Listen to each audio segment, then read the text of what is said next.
Assalamualaikum warahmatullahi wabarakatuh. Nama saya Miftahul Jannah, NIM 2018143331. Di sini saya akan melaksanakan UAS pendalaman seni di SD. Baiklah, di sini saya akan mengajarkan suatu materi yang berjudul Keberagaman Suku Bangsa dan Agama di Negeriku. Suku bangsa di Indonesia.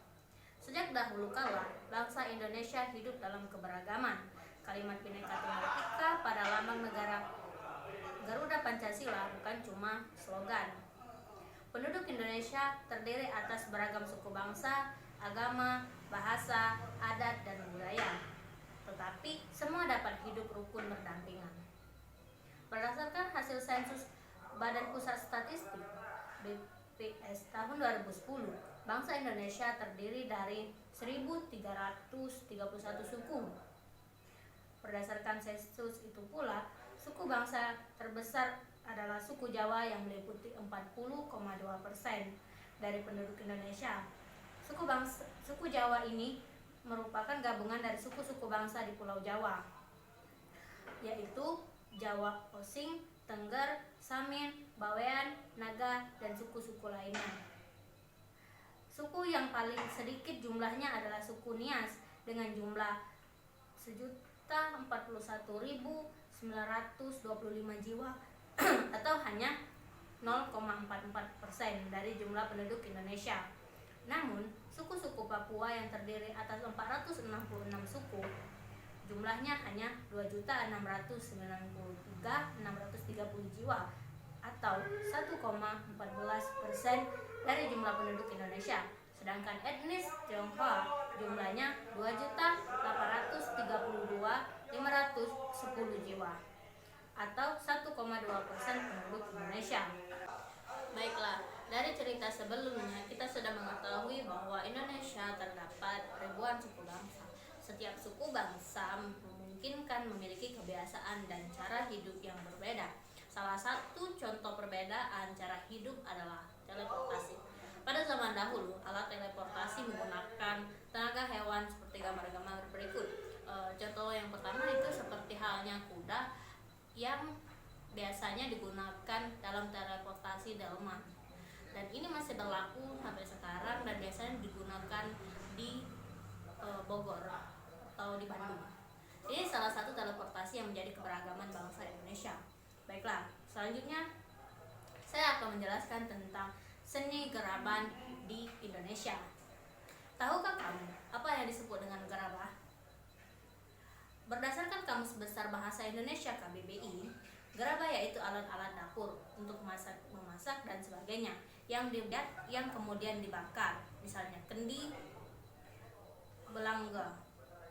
Memang awalnya pembuatan gerabah untuk memenuhi kebutuhan alat-alat dapur. Namun dalam perkembangannya seni kerajinan gerabah meluas dan menghasilkan beraneka ragam macam benda. Pembuatan gerabah secara tradisional tersebar di wilayah Nusantara. Di Jawa, tempat yang terkenal dengan pembuatan gerabah adalah Kasongan, Yogyakarta.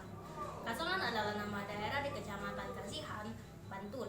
Letak Kasongan kurang lebih 8 km di sebelah barat daya Yogyakarta.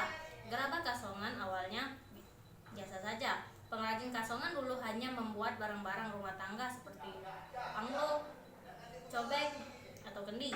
Namun pada tahun 1970-an, Bapak Sabto Hudoyo, seorang seniman Yogyakarta, mendidik pengrajin di sana. Mereka diajari cara membuat seni karya dari tanah liat. Sejak saat itu, seni gerabah semakin bermunculan. Para pengrajin membuat kendi yang lebih unik. Mereka juga membuat vas yang dilengkapi aneka hiasan. Semakin hari, pengetahuan dan keahlian pengrajin semakin berkembang. Hasilnya seperti yang kita lihat hari ini, gerabah Kasongan menjadi terkenal dan banyak dicari. Masyarakat di Pulau O di Maluku Tengah juga membuat gerabah yang disebut sempe. Mereka kebanyakan membuat sempe untuk keperluan rumah tangga. Ada sempe yang digunakan sebagai kompor, tempat memasak makanan, dan membuat obat-obatan tradisional. Ada pula sempe yang digunakan sebagai tradisi seperti piring. Di Papua, saat ini tradisi pembuatan gerabah ditemukan di pesisir utara Papua. Tempatnya di Kampung Abar. Kampung Abar adalah salah satu kampung di Danau Sentani, Kabupaten Jayapura. Umumnya, pembuatan gerabah di Kampung Abar dilakukan wanita. Konsumen gerabah di Kampung Abar adalah para wisatawan yang datang ke Danau Sentani. Bagi para wisatawan, gerabah Papua itu menarik karena dibuat dengan tangan kosong tanpa mengandalkan teknologi alat pemutar. Bentuknya juga tidak halus dan motif-motif khas Sentani juga merupakan daya tarik gerabah Papua. Baik, sekian apa yang saya jelaskan, tapi kesimpulan dari materi yang saya jelaskan adalah bahwa Indonesia itu sendiri memiliki keberagaman yang sangat unik, terdiri dari beribu-ribu pulau yang dimana kita tetap bisa hidup walaupun berbeda-beda tradisi, agama, suku, ataupun khas dan budaya. Dan juga Indonesia itu tetap bisa berdampingan hidup sebagai satu kesatuan di bangsa Indonesia. Seperti yang sudah saya jelaskan tadi, hal yang pertama itu seperti halnya transportasi ataupun budaya yang dikembangkan oleh masyarakat Indonesia itu sendiri. Seperti halnya Bhinneka Tunggal Ika yang ada dalam Garuda Pancasila yang artinya satu kesatuan. Itulah Indonesia.